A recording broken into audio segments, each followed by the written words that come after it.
uma vez ao Congresso Online Saúde Interior. Para quem não me conhece, eu sou o Alex Carnieri e eu sou o seu anfitrião aqui nessas 21 palestras sobre saúde mental e bem-estar. E hoje, pessoal, nós vamos dedicar o tema à prevenção ao suicídio. No dia 10 agora de setembro é o Dia Mundial de Prevenção ao Suicídio. Essa campanha que foi criada no Brasil pelo Conselho Federal de Medicina e pela Associação Brasileira de Psiquiatria desde 2014. No Brasil, pessoal, são 12 mil casos de suicídio todos os anos e 1 milhão no mundo, né? E 96,8% desses casos são associados aos transtornos mentais e disparado é a depressão, seguida pelo transtorno bipolar e pelo abuso de substâncias. E eu chamei duas grandes autoridades no tema para falar para a gente, nos ensinar sobre a prevenção do suicídio. A primeira autoridade é o Dr. Edilson dos Reis, que ele é capelão e professor da Universidade Federal do Mato Grosso do Sul, fazendo pesquisas e coordenando um curso de prevenção ao suicídio do Hospital Universitário da UFMS. Ele vai falar agora para a gente. E à noite eu vou entrevistar a Karina Fukumitsu, que é uma psicóloga, também trata o tema de uma maneira muito humana e muito sensível. Então eu vou deixar vocês com o Dr. Reis e a gente se vê já já. Olá pessoal, estamos aqui nesse momento para tratarmos desse assunto do qual eu fui convidado, que é um tema de alta complexidade, mas necessário nos dias atuais. Manejo, conhecimento e o que fazer diante de uma situação de risco de suicídio. Declaro não haver conflitos de interesse na apresentação desta conferência, sendo que a minha apresentação é estritamente acadêmica, não indico produtos nem insumos, não entro em controvérsias religiosas ou ideologias políticas. Simplesmente estamos aqui para trabalharmos o tema do qual nós fomos convidados. E eu começo trazendo uma reflexão. O início, para se fazer alguma coisa, faça-se o que é necessário, depois faça o que é impossível, e em breve estará fazendo o que é impossível. Uma reflexão de São Francisco de Assis. Falar de saúde mental é falar de quê? É falar de pessoas, de gente que precisa de gente, que necessita de gente. Saúde mental é o bem maior de um indivíduo, de uma pessoa. E principalmente nesses dias atuais, o quanto é necessário nós termos uma saúde mental equilibrada. E o tema que nós vamos tratar é sobre suicídio. Essa palavra ela foi cunhada em 1737 na França, pelo abade François Goethe de Fontaines, que traz o significado do termo, expressa o assassinato ou a morte de si mesmo. E Durkheim, há mais de 100 anos atrás, fez um grande estudo sociológico sobre o suicídio. O primeiro mapa sociológico sobre o suicídio na Europa. E ele nos traz uma reflexão que diz: o suicídio é uma denúncia individual de uma crise coletiva. O suicídio é uma denúncia individual de uma crise coletiva. E que crise é essa? Ela passa pelo âmbito social, familiar, no ambiente de trabalho, nas relações interpessoais, nas questões religiosas, espirituais. O suicídio é uma denúncia individual de uma crise coletiva. Isso a gente pode ver nos números, nas estatísticas e nos dados, o quanto isso é necessário. E essa crise a gente precisa entender que ela não começou agora e não vai terminar amanhã. Mas a gente pode atenuar e saber conviver e planejar formas e métodos de prevenção. Fred Alam, um dos grandes precursores da física quântica, ele nos traz uma lembrança, quando ele diz que estamos nos movendo agora para uma era onde a última fronteira não é o espaço, mas a mente humana, a sua alma, a sua essência. Este homem precisa se encontrar com a sua essência de ser. E a essência do ser, do homem, é ter paz. E esta paz muitas vezes é ausente. Uma pessoa que apresenta uma dor psíquica, emocional, um flagelo social, moral, um diagnóstico não preciso, ele apresenta um quadro de dor, de sofrimento. E muitas vezes essa dor, esse sofrimento, ele não pode revelar para ninguém. E vai só aumentando as estatísticas. Segundo a própria Organização Mundial de Saúde, a cada 40 minutos uma pessoa comete suicídio no mundo. São números alarmantes. No Brasil, em torno de 40, 50 pessoas por dia cometem suicídio. Aqui no meu estado, em Mato Grosso do Sul, segundo últimos dados, nós somos o terceiro estado do Brasil com alta taxa de suicídio. E olha que nós somos um país, um estado pequeno. E o Brasil, preocupado com isso, o governo federal, em 2006, instituiu uma portaria, a 1876, que instituiu as diretrizes nacional de prevenção ao suicídio a serem implantadas em todas as unidades federadas, cabendo a competência das 3 esferas de gestão. E toda essa diretriz traz algo muito interessante no artigo 2º. Estabelece que as diretrizes nacional para a prevenção do suicídio sejam várias elas. E as instituições acadêmicas organizam, eventos. E como nós estamos vinculados à Universidade Federal, aqui no Hospital Universitário, nós criamos um curso de prevenção ao suicídio, um curso de extensão. E achamos que não teríamos público. E ao contrário, são 80 vagas, em média 12.000 candidatos. Para vocês verem o quanto a gente precisa trabalhar essa questão da prevenção ao suicídio. Em 2019, o governo federal sanciona a lei que obriga escolas e hospitais a notificarem os casos de automutilação e tentativas de suicídio. Mas por quê? Porque nós não temos a dimensão do que é isto no Brasil. O Brasil é um país de dimensão continental, com as suas várias regionalidades, as suas culturas e as suas fatores ali. Então, quando a gente tem um mapa, sabendo aonde tem as maiores incidências e quais são as formas recorrentes, nós podemos agir e planejar um projeto nacional de prevenção do suicídio, mas não um fenômeno, um projeto para todos, mas uma questão regional, cada um com a sua particularidade. E é isso que nós precisamos entender. Políticas públicas, ações. Nós precisamos fazer um pacto nacional para entendermos esse fenômeno que tem, infelizmente, só crescido. As estatísticas mostram, os dados mostram, os estudos mostram que a faixa etária que mais cresce é dos 5 anos de idade aos 29 anos de idade. Mas as ocorrências maiores ficam ali entre os 11 anos de idade e os 25 anos de idade. Uma faixa etária de produtividade, de sonhos, de ideais, de sair do ensino médio, entrar na faculdade, que está sonhando para sair da faculdade. Nós temos homens e mulheres jovens, infelizmente, cometendo suicídio, se ficando nesse caminho. O que está ocorrendo? Essa é uma pergunta muito indagada e não existe uma fórmula pronta. Existe sim ações que devem ser pontuais, cada qual na sua região. Pelo fato que os fatores de prevenção ao suicídio envolvem fator ambiental e fator biológico, cognitivo, que eu não vou estar entrando aqui, porque outros palestrantes vão estar falando sobre isso. Mas a questão ambiental, fator de risco, fator ambiental e fator biológico. Fator de risco, ambiente familiar.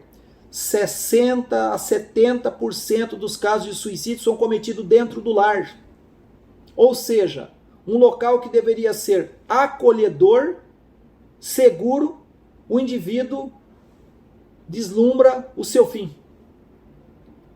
Lares desestabilizados.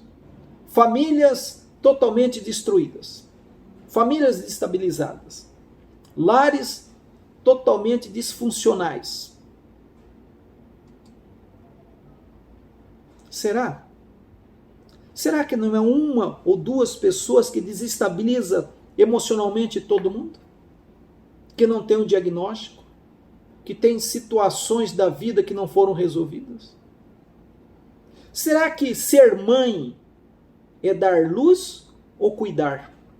Porque a gente encontra, na minha experiência de mais de 30 anos de atendimento na área de aconselhamento com vítimas de ideação suicida, pessoas que tentaram suicídio, mais de 30 anos no Corpo de Bombeiros, como capelão do Corpo de Bombeiros, em alguns casos fazendo as negociações, a gente percebe algumas coisas muito repetitivas.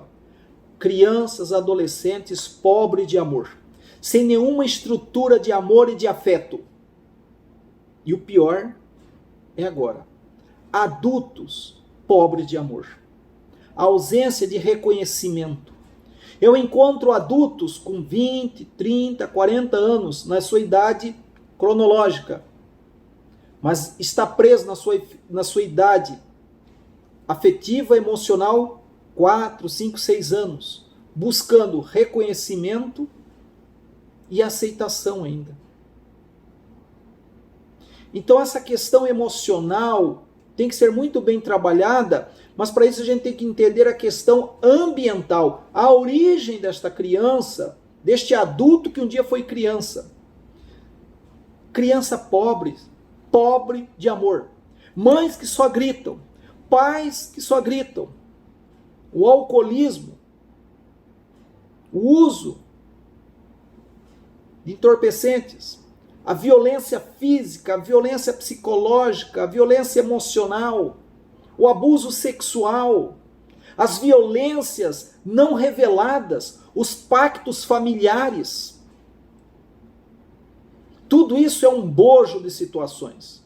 Eu sempre falo, você sabe o que está acontecendo com seu filho no intervalo, no recreio, no banheiro da escola? Você sabe? Quando o seu filho muda de comportamento, sinal de alerta. É perguntar o que está acontecendo. É ser afetivo, acolhedor. E o profissional de saúde? De 10 pessoas que cometem suicídio, 7 interrompe o tratamento medicamentoso com psiquiatra.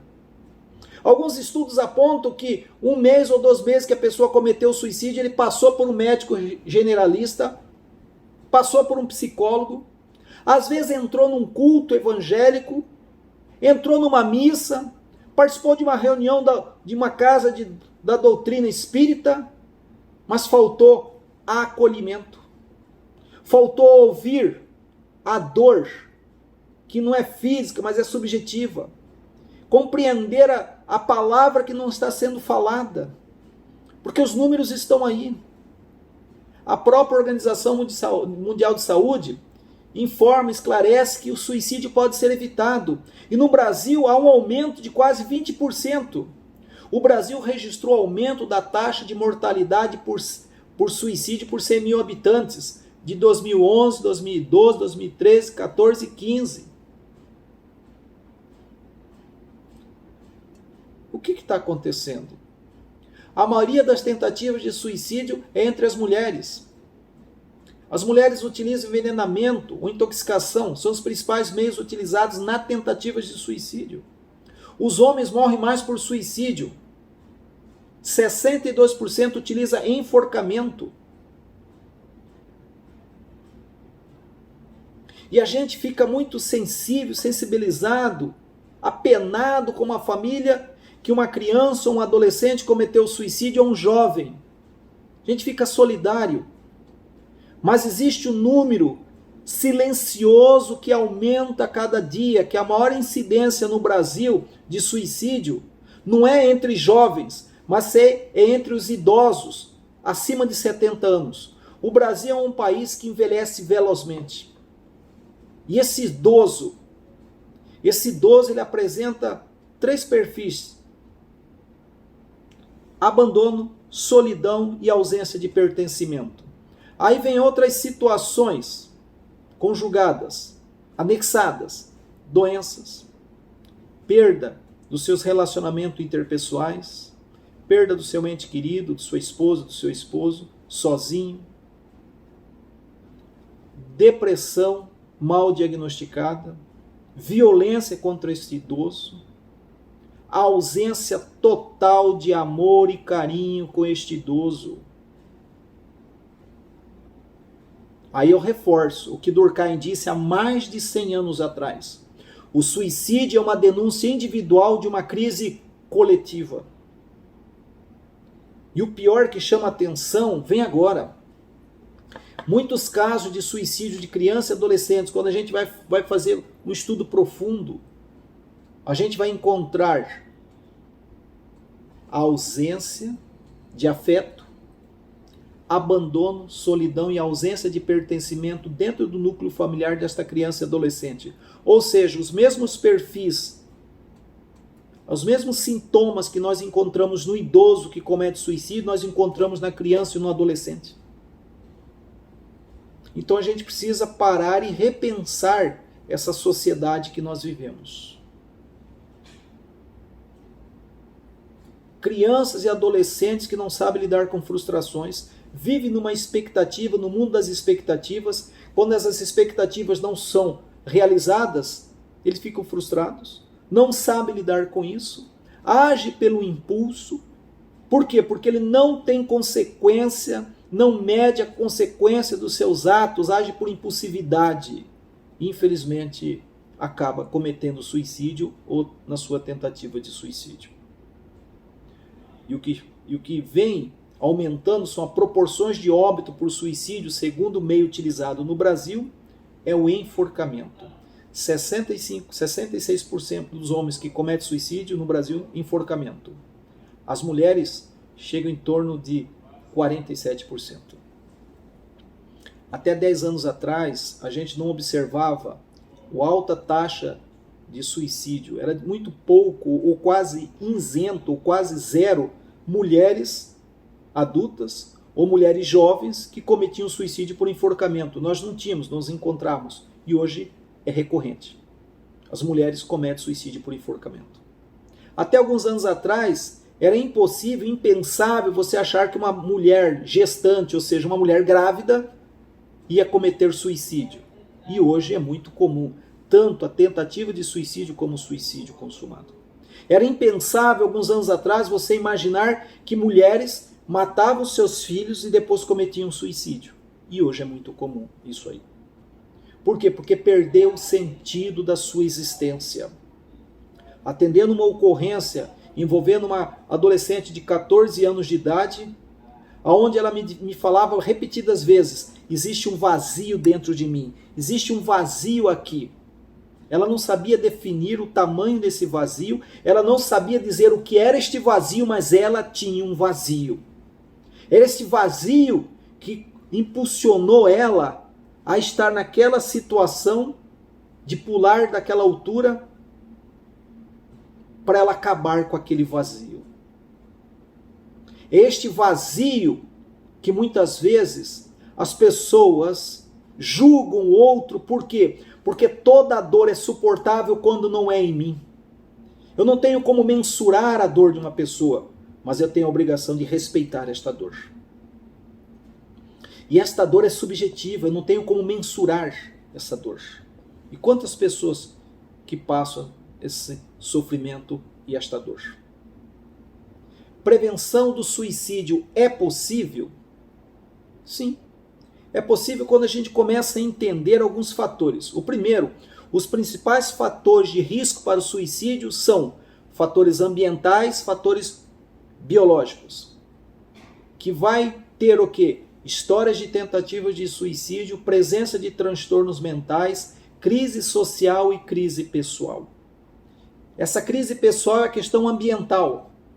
Lares totalmente disfuncionais, onde uma ou duas pessoas desestabilizam emocionalmente todo mundo, criando um ambiente de terror. Aí vem a crise pessoal, a autoimagem que este indivíduo projeta, esse sujeito projeta dele, onde ele pensa que é aquilo que ele é, que ele nunca vai ser, mas ele acredita que é. A autoimagem. Eu sempre digo para crianças e adolescentes e jovens, e digo para você, quando nós tivermos consciência que eu não preciso provar nada para ninguém, eu me livro de uma imposição social, a beleza física, os status sociais. Não, você não precisa provar nada para ninguém. Você simplesmente precisa ter uma saúde mental equilibrada, uma paz interior. Mas isso é muito difícil, onde nós vivemos numa sociedade que cobra, onde este sujeito vem de um lar onde todo mundo cobra dele. Se libertar disso é se libertar de um peso. A presença dos transtornos mentais são inúmeros. Eles são tão inúmeros que nós precisamos entender que em 2011 o Brasil foi considerado por um estudo pela Organização Mundial de Saúde o terceiro país do mundo com alta taxa de depressão. Em 2017 o Brasil era considerado o país mais deprimido da América Latina. Em 2017 alguns estudos da própria Organização Mundial de Saúde apontavam que o Brasil sofria com uma epidemia de ansiedade e depressão. E nós não falamos disso. Nós falamos de outras situações, mas não vamos direto ao assunto. Saúde mental. Falar de saúde mental.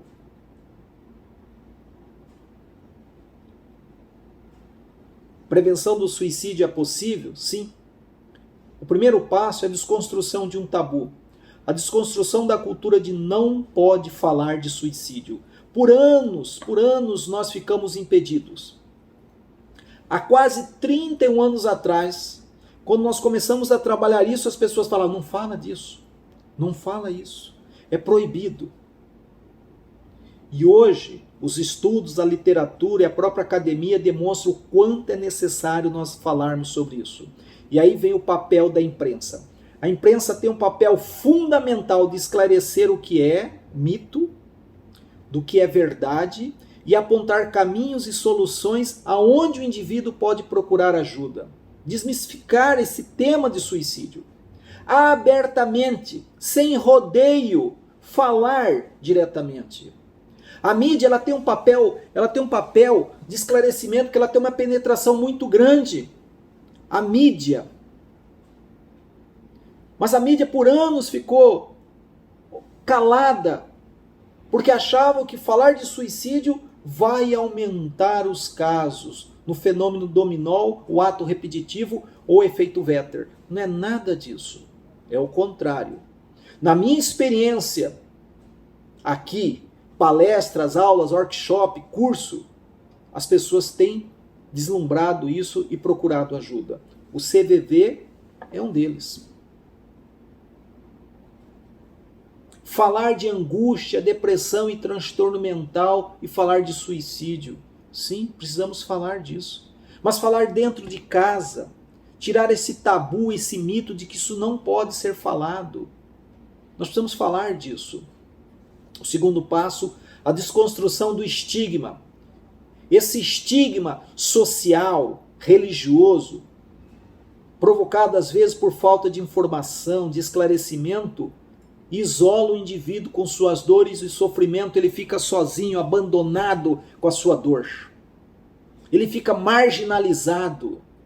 Então nós precisamos apontar caminhos. Prevenção do suicídio é possível? Sim. Existe algum antídoto para neutralizar o suicídio? Sim, existe. Igual o fenômeno de uma picada de cobra. Existe um antídoto. E este antídoto que vai curar, vai tratar, vai medicar, vai impedir que uma pessoa morra, que foi picado por uma cobra, esse antídoto vem da onde? Do próprio veneno da cobra. Ou seja, precisamos falar de suicídio mais. Muito mais. Apontar aonde buscar ajuda. Tirar essa pessoa dessa ilha, desse gueto, dessa masmorra de sofrimento solitário que ela vive. O antídoto do suicídio é apontarmos caminho, prepararmos e capacitarmos pessoas, criar espaço de circulação da palavra, criar espaço para a escuta dessa palavra de dor, capacitar o quê? Os primeiros interventores. Quem são? Os agentes comunitários, os técnicos e enfermeiros na triagem ali já detectar, capacitar religiosos, o padre, o pastor, a liderança espírita são grandes colaboradores. Por quê? Porque as pessoas se espelham, são formadores de opinião e são pessoas imbuídas na caridade e no amor. Capacitar professores Não para tratar, diagnosticar, mas para perguntar: como eu posso te ajudar? Estar presente, uma escuta qualificada para identificar a dor de uma palavra sem voz, a dor do silêncio desse indivíduo, porque uma dor não compartilhada dói mais. E como dói essa dor? Nesses mais de 30 anos em intervenção direta com ideação suicida, tentativas de suicídio, e às vezes fazendo os funerais de pessoas que partiram, e acolhendo familiares aqui no hospital universitário, a gente percebe o quanto o sofrimento e a dor. Porque a melhor forma de entender o sofrimento e a ideação suicida não é estudando o cérebro, e sim as emoções. Estudar o cérebro é fundamental, mas fazer as perguntas certas: aonde dói, como eu posso te ajudar? E isso a gente se aposta de uma fala de Lacan. Jacques Lacan, ele nos traz uma reflexão muito interessante quando ele diz: a palavra é a morte da coisa. Se o sujeito é ouvido, ele irá desejar ser ouvido. A palavra vai matar a coisa que está matando ele por dentro, que ele não sabe identificar. Porque o sintoma que a pessoa tem é o mais real da sua existência. Mas ele precisa dar nome, existência a esse sintoma. Esse sintoma é real, é simbólico ou imaginário? Ele precisa nominar, dar nome aos fatos, dar forma aos fatos. Ele precisa falar. Mas para ele falar, ele tem que alguém ouvir. E este que vai ouvir tem que ter uma escuta qualificada e não julgadora condenatória. É aquele que vai ouvir a dor desse indivíduo. Vai poder fazer o primeiro o quê? Encaminhamento, a primeira escuta qualificada. E aí vem o papel fundamental do psicólogo e do médico psiquiatra de preferência. Por quê? Porque o psiquiatra vai analisar e vai tratar o quê? Os sintomas, às vezes com uma terapia medicamentosa que é fundamental. O psicólogo, com as suas técnicas, com suas linhas de intervenções, a causa. Esses dois profissionais, médico, psiquiatra e psicólogo, com a terapia medicamentosa vai dar suporte, firmeza para esse indivíduo ficar firme, em pé, mesmo com a sua dor, seu sofrimento. Não vai ficar caído. E este acolhimento deverá ser feito o quê? Ele deverá ser construído com confiança e respeito. Uma das coisas que eu pergunto é: você é feliz? E eu ouço muito: bom, eu sei sorrir. Porque o relacionamento e o afeto é a principal necessidade humana. E esse relacionamento muitas vezes causa dor e sofrimento quando esse indivíduo não se sente parte deste universo que a ele é cobrado. Eu vou ler uma carta para vocês. Analise esta carta. Sou muito feio?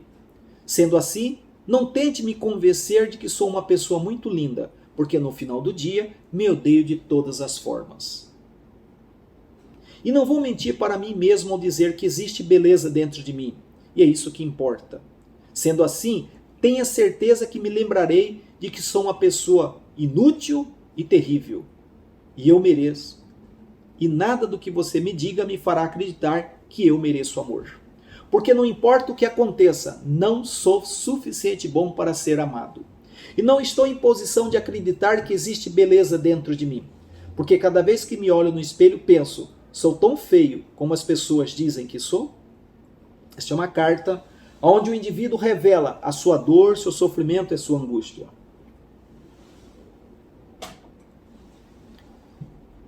Nós lemos essa carta de cima para baixo. Mas agora vamos ler esta carta de baixo para cima. Analisem comigo a profundidade da mudança de comportamento. Que diz: sou tão feio como as pessoas dizem que sou? Porque cada vez que me olho no espelho, penso: existe beleza dentro de mim. E não estou em posição de acreditar que não sou suficiente bom para ser amado. Porque não importa o que aconteça, eu mereço amor. E nada do que você me diga me fará acreditar que sou uma pessoa inútil e terrível. Sendo assim, tenha certeza que me lembrarei de que existe beleza dentro de mim. E é isso que importa. E não vou mentir para mim mesmo ao dizer que me odeio de todas as formas. Porque no final do dia, sou uma pessoa muito linda. Sendo assim, não tente me convencer de que sou muito feio. Vocês viram? A mesma carta, mas com outro significado, outro sentido. Porque o suicídio nunca é um resultado de um acontecimento ou fato isolado. Ao contrário, ele é resultado de muitos fatores que interagem de forma complexa, que leva esse indivíduo a pensar sobre a sua dor, sobre o sofrimento e sua angústia. Normalmente, a pessoa amadurece a ideia de morte aos poucos, num processo lento e contínuo em períodos de crise, aonde ele está muitas vezes abandonado, solitário e pensativo em como vai dar cabo à sua vida. Em alguns casos, ele vai lá no seu celular, na sua lista de contatos e procura alguém para falar. Ele não encontra ninguém. Por dois fatores. Primeiro, a sua autoimagem impede ele falar na questão ambiental. Na questão biológica, às vezes a sua questão cognitiva, uma doença instalada, uma desordem mental, não impede ele de ter uma visão ampla do que está acontecendo. E ainda, às vezes, a ausência de apoio das pessoas que deveriam dar apoio a ele. Porque uma dor não compartilhada dói mais. Porque o tabu imposto pelo tema impede o indivíduo de comunicar-se abertamente sobre suas dificuldades de lidar com o tema. Nós temos isso.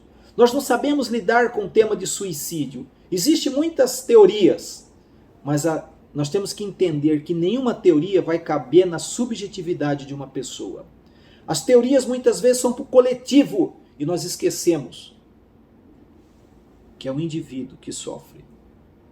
Sofre as mazelas do bullying, da doença, da negligência, da pobreza de afeto, carinho, uma doença.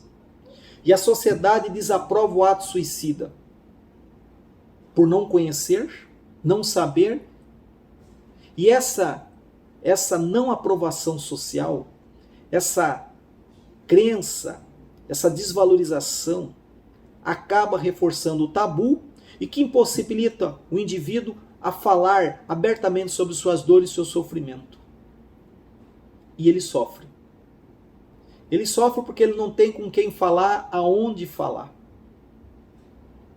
Atendi uma jovem que deixou uma carta, um bilhete de despedida, tentou suicídio e foi salva. E ela deixou aquela carta porque ela dizia: eu preciso morrer para ser ouvida. Ou seja, o indivíduo precisa morrer para ser ouvido como gente. Então nós precisamos avaliar as nossas questões dos nossos ambientes sociais e familiares. A gente percebe muito uma ausência de transferência de afeto, carinho e atenção e amor. Às vezes eu escuto muito: eu acho que sou incômodo na vida das pessoas. E eu vou dizer que não. As pessoas se importam com você e as pessoas te amam. Ouço muito: ninguém se importa comigo. As pessoas se importam. Porque a alegria de viver começa quando eu rompo o silêncio e procuro ajuda. E essa procurar ajuda é aonde encontrar ajuda. E você que está do outro lado me ouvindo aí, como eu posso ajudar? O que as pessoas estão sofrendo querem? O que as pessoas estão sofrendo querem é alguém para ouvi-las, alguém para confiar, alguém que se importe com elas, que se dedique um tempo para ouvi-la. Empoderar essa pessoa de uma atitude de pertencimento. O que as pessoas que estão sofrendo não querem? Sentir-se sozinhas, ser ignorada a sua dor, sua angústia e ser julgado o seu sofrimento. O que as pessoas estão sofrendo querem? Serem respeitadas. O respeito ainda é a melhor forma de se aproximar de alguém que está em sofrimento. O que as pessoas estão sofrendo querem? Ter esperança. E qual o aspecto mais importante da esperança? Conduz as pessoas a ter confiança em relação ao seu futuro, o amanhã e o depois, porque o hoje é sofrimento, angústia, condenação, xingamento, abandono. Eu não aguento isso. Ela tem que encontrar apoio, buscar ajuda, aderir ao tratamento indicado pelo psicólogo, pelo psiquiatra e ter consciência que uma dor não compartilhada dói mais. Porque só assim nós podemos nos libertarmos daquilo que nos amarra. Que só assim nós possamos ter uma escuta qualificada. Porque só assim nós podemos nos abraçarmos. Porque só assim nós podemos manejar esse ato suicida. É ouvir as pessoas. É ouvir a dor diante de alguém que está sorrindo, mas tem um vazio dentro de si. Me coloco à disposição para outros esclarecimentos, informações nas minhas mídias sociais que vão estar à disposição de vocês. E obrigado pelo carinho e o tempo de vocês. E muito obrigado pela oportunidade de trazermos um pouco da nossa experiência aqui do Hospital Universitário da Universidade Federal. Nesses mais de 30 anos, negociando, atendendo, orientando e aconselhando. E a experiência nossa de termos esse curso presencial de prevenção ao suicídio com 250 horas de curso, onde a gente pode qualificar as pessoas para ter um olhar diferente para as pessoas que sofrem. Nosso muito obrigado em nome aqui do nosso Hospital Universitário, da nossa Universidade Federal do Mato Grosso do Sul. Sucesso para vocês e que tenham paz. Porque a paz é necessário para termos um sono tranquilo. Obrigado.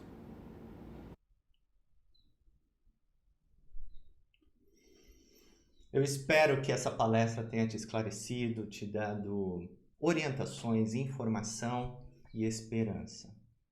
Esse é o nosso objetivo aqui no Congresso Online Saúde Interior e eu gostaria de fazer um convite para você, dois convites para você. A primeira é, se esse tema é importante para você, se você tem enfrentado essa questão atualmente, eu convido você para a palestra de hoje à noite, às 20 horas, com a psicóloga Karina Fukumitsu. É uma entrevista que eu fiz com ela, onde ela nos esclarece muita coisa, pessoal, muita coisa. Eu aprendi muito entrevistando ela e eu espero que você também seja beneficiado por todas essas informações. E eu gostaria de convidar você também para a minha palestra. Eu vou ser o último palestrante lá no domingo, no dia 6, às 20 horas. A última palestra do Congresso Online Saúde Interior, onde eu vou falar sobre as 10 atitudes necessárias para se sair de uma depressão, baseado na minha própria experiência pessoal de 10 anos para superar essa doença. Pois é, e eu falo lá dessas atitudes, desses hábitos que nós precisamos rever várias coisas em nossa vida, porque a depressão é uma doença multicausal, não é? Ela tem vários fatores que a originam, então nós precisamos analisar com cuidado cada um deles e nessas 10 atitudes eu explico isso para você, tá bom? E também lá na minha palestra eu vou falar sobre a comunidade online dos aliados pelo bem-estar e uma forma de você ter todas essas 21 palestras gravadas. Então espero que você tenha gostado dessa palestra e a gente se vê na próxima. Até já!